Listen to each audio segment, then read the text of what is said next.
Ndị be anyị ekenekwanụ m unu ọzọ n'ụbọchị uhuruchi nke taa ka unu si wee na-esoro anyị n'ilu akwụkwọ n'ife anyị na-eme na Eastern News 24. A sị na ndị Igbo n'ụbọchị nke taa dịrị na anyị na mma. A sị na ya dịka echi na echi ada agwụ agwụ, esikwa ndụ mmiri ndụ azụ mmiri atara m azụ anwụra. Dịka o si dị na anyị n'ilu akwụkwọ unu na-afụ onye na-afụ n'ilu akwụkwọ unu ma onye na-ekwu maka ya.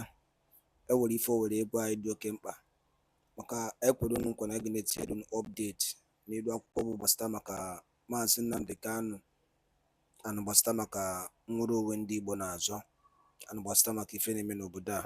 Ọ bụ ife anyị kwere unu na nkwa na a ga na-etinyere unu. Ị ga-esi ebe ife anyị ji maka ya wee bịa n'uhuruchi nke tata kabalụ ịdrọpụra your own comment, your own contribution gbasara maka ife iche n'ihe ndị a niile ekwugasị n'elu akwụkwọ gbasara maka nnwere onwe and gbasara maka ife na-eme n'obodo a, and also gbasara maka ọdịmma mma ndị Igbo. Ọ gwara nkwa ha m n'ọnụ gị bụ onye ọma na-ege ntị, ngwa gịa na ya bụ ife unu ga-esi na drọpụra ife nchere. All right, over to you. The rule of law remains our guiding light. At my inauguration, I made important promises about how I would govern this nation.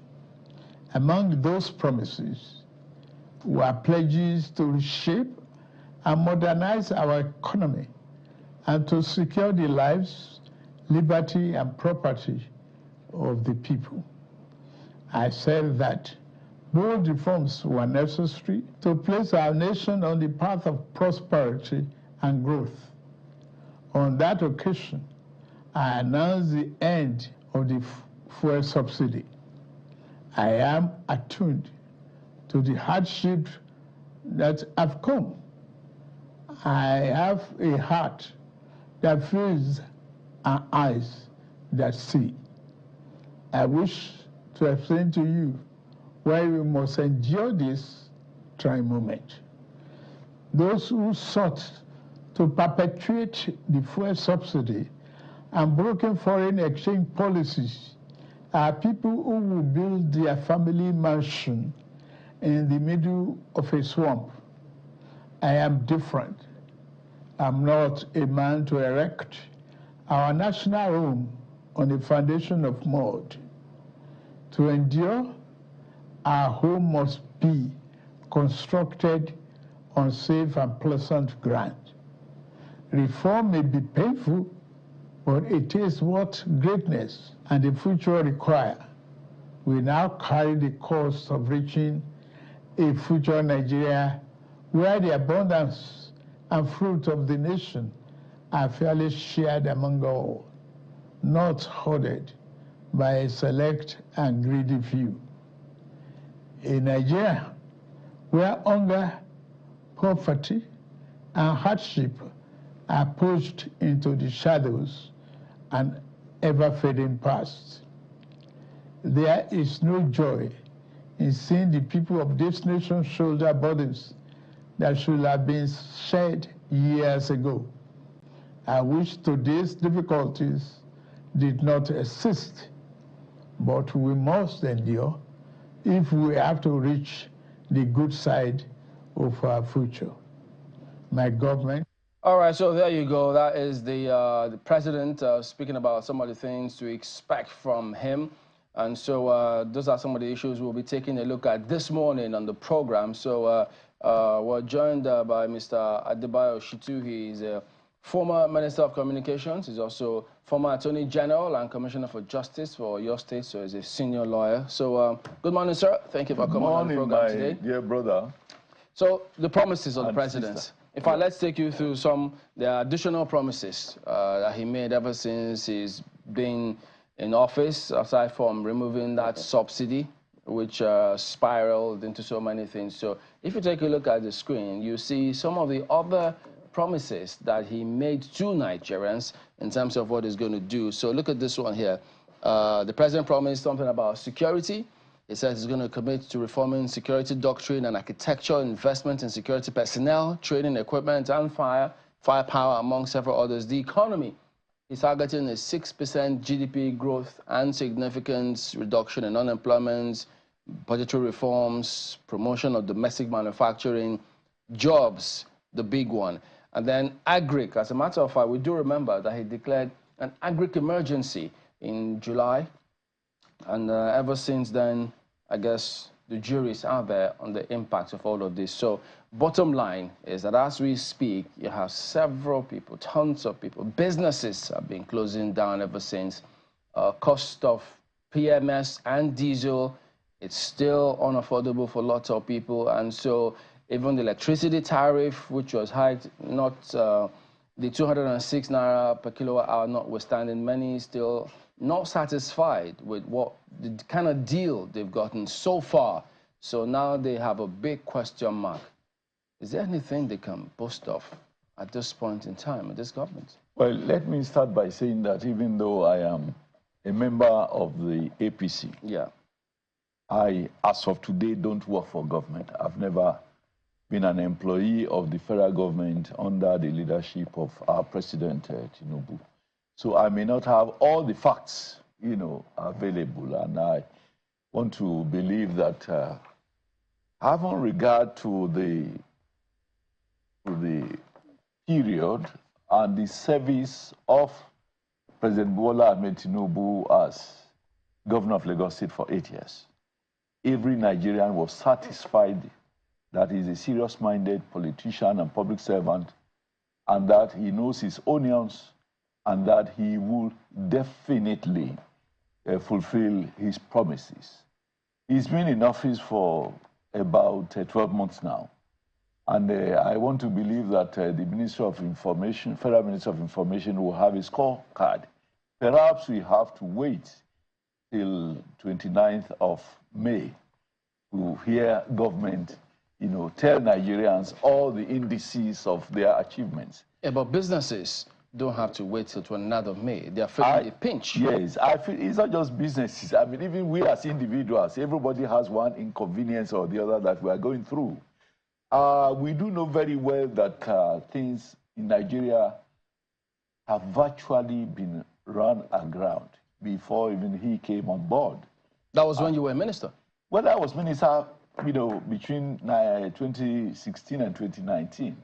But the slide had always been there in Nigeria because of what we used to call Nigerian factor. When people say Nigerian factor, they hardly know what is meant by Nigerian factor. Yeah, but the government you serve promised Nigerians a good deal. They said we're going to do this. They promised almost heaven and earth, as people say. And the rest, they say, is history. Let me tell you.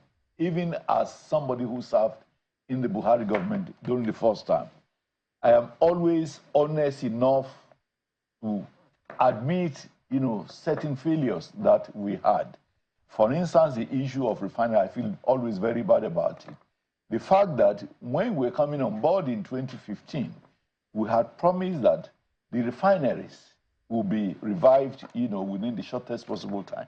So the fact that we could not revive any of it, I always admit that is a failure on our part. But we are also... Not just that, power sector too. Remember the promise for the power sector generation? Yes, but I would also concede, and I think that... 10,000 megawatts. That's what they promised. I am quite conscious of that. But I want to say that, and I have always been saying this, that while we failed in certain areas, like the reviving of the refinery, like the power sector, in the area of infrastructure, particularly transportation, the Buhari government did excellently well. I recall that the last budget of the Jonathan administration with regards to transportation, public roads, was 19 billion. I can say, confidently that not one kobo out of this 19 billion was spent on any federal road in Nigeria over the period. When Buhari came on board, the first year, as opposed to 19 billion of Jonathan, the government spent 265 billion on roads. So all the major national highways which had run aground, whose revival had been abandoned for 10, 8 years, was revived. We take, for instance, the Lagos-Ibadan Expressway.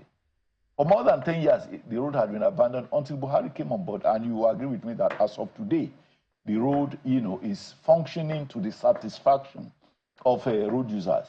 Again, several other infrastructure, including railways.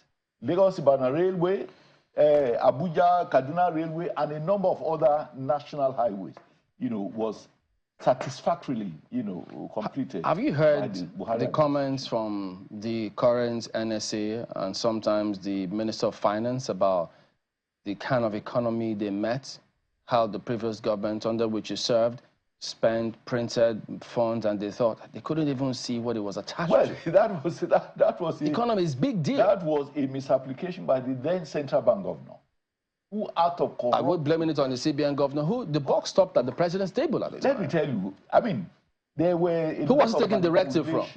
There were a lot of manipulations. And we even hear that a lot of the so-called approvers did not really emanate from President Buhari. There were a lot of manipulations. There were a lot of, fraudulent approvers which didn't emanate from the president. Mr. Shitu, do you really want Nigerians to believe that something like this? We heard Mr. Wale Edun make this complaint very clearly. They were printing money.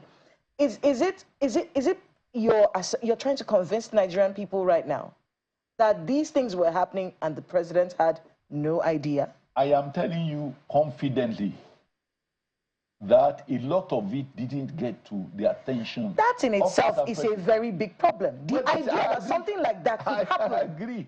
There were a lot of people around the president who really exploited their, relationship with the president to take advantage and, conspire with the then Senate, with the then governor. It doesn't exonerate the then president from blame, because he would also have to answer for being used, if that's what you're saying. I agree with you, but we must also say the truth, the details of what we came to know. And I hope that the EFCC will really, probe properly and, in details as to how these things happen without Mr. President knowing about them. I agree it's a failure. I mean, I can't be a president somewhere, and such things would happen, by people around me, and I would not know, and I would just, overlook it. It won't happen. But I know you know the implications, because those persons who you're mentioning were appointed by the man who we elected. I completely agree. So the appointee, he is the one. Completely agree. I mean, it's a failure. I mean, on the part of even the person. Did you know these things were happening when you were minister? No, I didn't. I couldn't have known, because I had only one mandate, and it was about communications, not about finance. When the promises were being made, right? When the Buhari administration was making all those promises, yes, did you, in good faith, believe that he could deliver on these I did in good faith, but it turned out that a lot of things happened. Even as an individual who had a mandate to oversee communication, there were a number of projects which I initiated, but which were frustrated along the line. Such as? For instance, I wanted to do an ICT university for Nigeria, and I made the proposal, and it got to the Federal Executive Council only for a number of our colleagues to oppose it, and at the end of the day, Mr. President said, Barrister Shitu, I want to commend you for your hard work on this memo, but this is an overambitious project. That was my saddest day in government. But things like that happen. You are an appointee of the So that's one. The ICT university was rejected. There were What else? Other things. I don't think we need to go into all of this. I don't want to start opening old wounds. But these are things which happen, and I was not happy, but at the end of the day, when the Federal Executive Council, as a body, rejects a proposal, you cannot... Did you regret serving in that time? I didn't regret. Of course, I was able to do a number of other very good things. So I couldn't have rejected. I have regretted. So when you're listening to the promises now from the Tinubu administration... Well, you see, Tinubu is a different person from Buhari. Is it deliverable? You know what was left... You know what was on ground. I want to believe so, because you see, do you think he can? In fairness, we have been in this country for the past 30, 40, 50 years. In Tinubu's period as governor, he was not the only governor in Nigeria. How many of his colleagues can you remember today that served in one state or the other? He distinguished himself. I recall that before he came on board, during the military administration, the Bar Beach in Lagos was threatening to consume the whole of Victoria Island. And I also recall that the then Minister of Works, you know, the late Abdulkarim Adisa, was spending more than 3 billion yearly to pump, you know, sand on the Bar Beach, only for the Bar Beach to come and carry it again. But then Tinubu came and he succeeded not only in taming the Bar Beach. Today, Victoria Island is a confident, you know, place anybody can stay. How does this affect the price of tomatoes in the market? Well, is life only about the cost of tomatoes in the market? For many people, yes. How they're able to feed has come under question I mean, are recently. you saying that those are not relevant achievements? We didn't say they're not relevant I mean, achievements. we have to admit. But Victoria, the Bar Beach, with all due respect, Nigeria is a lot bigger than that Bar Beach. Look, and we're looking at the lives of Nigerians. We are talking of achievements of somebody for which we can rate him and say, if this Mr. A has been able to do 1, 2, 3, then he being as a president of Nigeria today, he must be able to, you know, achieve much more for Nigeria. Yeah, and I want to believe. The campaigns are over. I'm not campaigning now. I am look at the promises. Several. We need to be patient. How long? No, I mean, by the time he's celebrating his first year, I want to believe that he will have a lot to tell Nigerians. By the time it's this month. He has got, you know, reached as of today, and you know where he's going to taking Nigeria through. Are you impressed with what you've seen so far? The impact the economy is having on the average Nigerian as we speak. Are you? The truth is, we are all going through hard times, including me. I always admit, because I don't work for government, I don't earn anything. I'm as common as any other Nigerian. And we go through this, you know, going through the same market and all of that.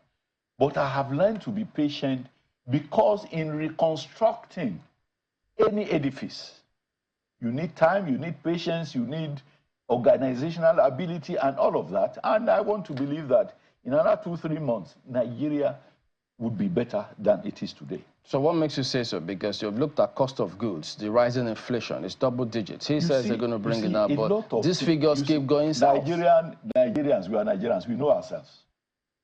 The man who cultivates yam in the farm,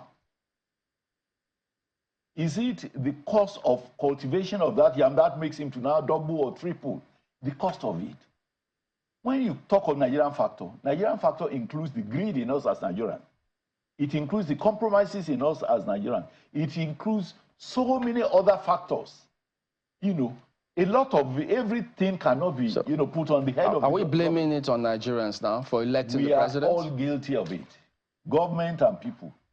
We are all Nigerians. You know, I used to feel this way that you do right now until I spoke to someone who sells catfish in the market.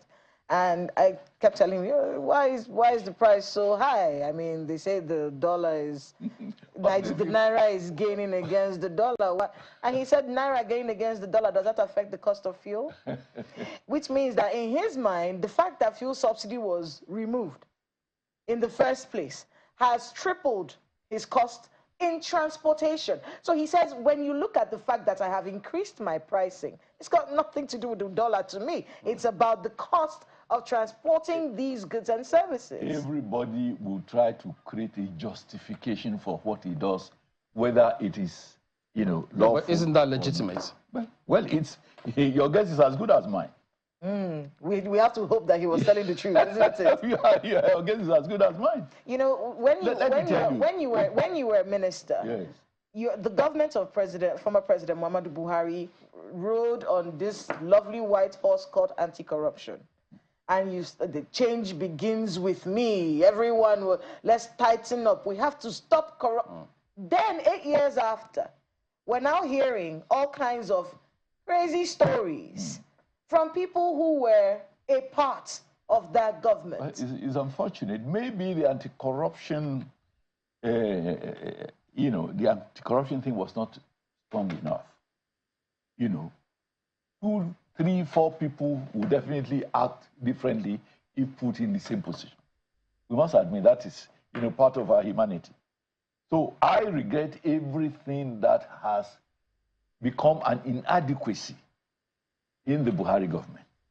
But I am saying that we now have a different, person on board now, and having regard to his antecedents as a governor in Nigeria's most sophisticated state, we must hope and continue to pray that God will assist him. But Mr. Shitu, this was the same story the APC told us when Buhari was campaigning. Do we stop telling stories? No, they told us Buhari had antecedents. Yeah. He's done this and that and this and that. Yes, you see, and as she said, you've seen the results afterwards, some of which you regret right now. What Buhari has, which most people don't have, or which most people don't understand, is Buhari as one individual is the most incorruptible human being I have ever met.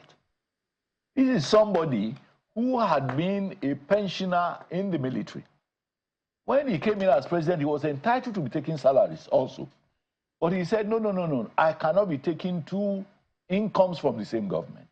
I will suspend my pension from the military and retain only my salary as president.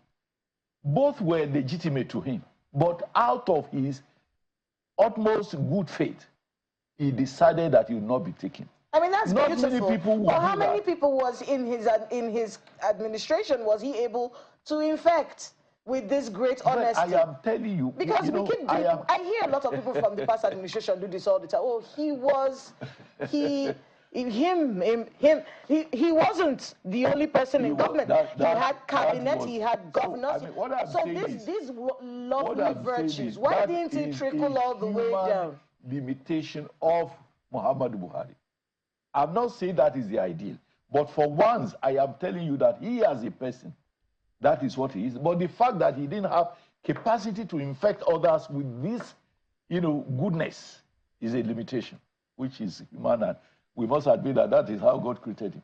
But at the moment, if you look at the many promises of this current government, if we could have some of them come up now, we have showed you some previously in the area of economy, in the area of security, in the area of agriculture. He declared agri-emergency, which was supposed to affect the prices of food several months ago. And as we speak, many think, look, that was just a speech. Yes.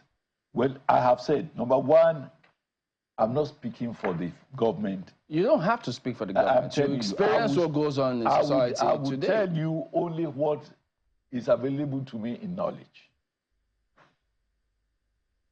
It is still work in progress, I want to believe.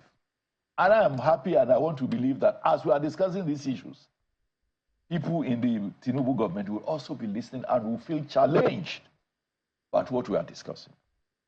So let us hope that in the next few months, we will continue to see greater changes in the affairs of this country. Are you telling us now that a year is gone, and for many people who have closed their businesses, they should just listen to you and accept it? So what is the alternative?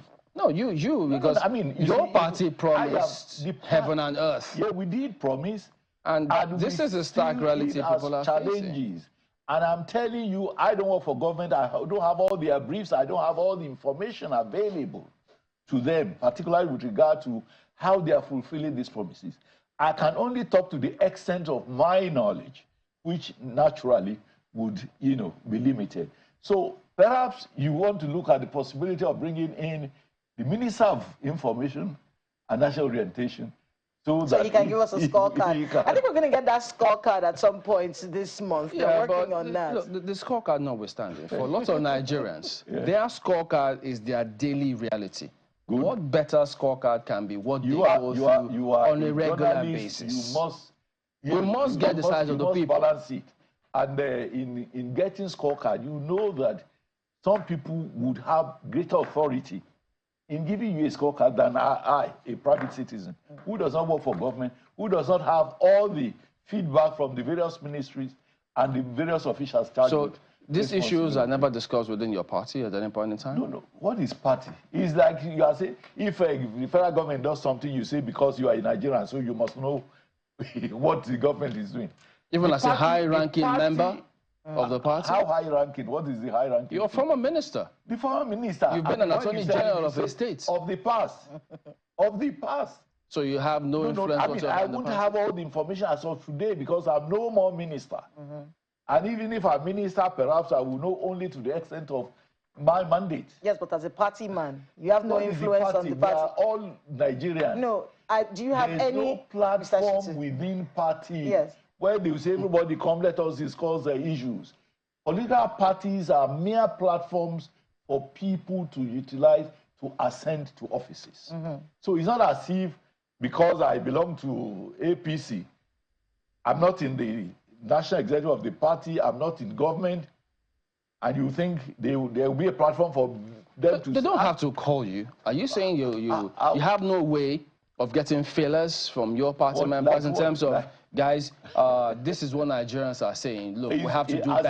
As a Nigerian, we're not fulfilling the promise so far. Of getting information from government, merely because you're a Nigerian, other than they publicizing it in newspapers or radio and television. I mean, political parties I know what you're trying. You're trying to to make it look like we're all Nigerians. No, you are a former minister. So the truth is that your influence, your influence is a little bit more than many people in this country. And as a member of the All Progressives Congress, if you've seen all of these flaws, you've seen all these things going on, do you bring it up? Does it come up at all? You see, I want you to de-emphasize the fact that one is a member of a political party. If you are not a member of the party's executive, you are not a member of the government. The mere fact that you are a member of the party is next to nothing for you to get information. I won't get more information than you who is not a party, particularly in regard to government activities. That is the truth of it. Even though you still campaign vigorously. Of course I will. If I believe in the candidate, I will campaign for them. If there was something the administration should be doing right now, just as a concerned citizen, you've made that clear. As a citizen of this country, you're a patriot, you have the best interest of your country at heart. If there was something the administration should be doing differently right now, what should they be doing? I come from, with all due respect and in all sense of humility, I was trained by the late chief of Bafemi Awolowo directly. I learned politics directly from me. If I have my choice, the 4 cardinal programs of the Unity Party of Nigeria will be the main area of governance. But I'm a minority. The privileges, the opportunities I had to train under the late Chief Awolowo, most people, never had it. You said the 4 cardinal policies the 4 cardinal of the Unity Party of Nigeria, which was led by our late sage. What was it? What were those Free 4? Education at all levels, okay. Free health services, integrated infrastructure development, and full employment. At any time I get the opportunity of leading any government, whether at the state level or the federal level, that will be my main manifesto. Mr. Shutu, I hope you will not tell us, well, I was this, but the other people around me. That's a convenience way. If I'm the head of government, I mean, this is my belief, it's my philosophy. It is what I was trained in, and it is what we practiced while I was a member of the Oyo State House of Assembly between 1979 and 1983. But that was a political party which most people in government today never believed belonged to. Because, I mean, you gave us that example yourself, how you approached the president with your policies, and he said, you're too idealistic.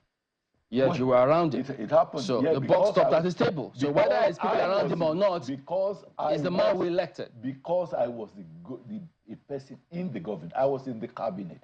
And my mandate was about communications and ICT. Oh, but before we even wrap up this bit, let's talk a bit about that ministry and where it is now. Is it living up to the expectations you had? I have since left that mandate, and I don't really have a business to make a follow-up on what is happening there.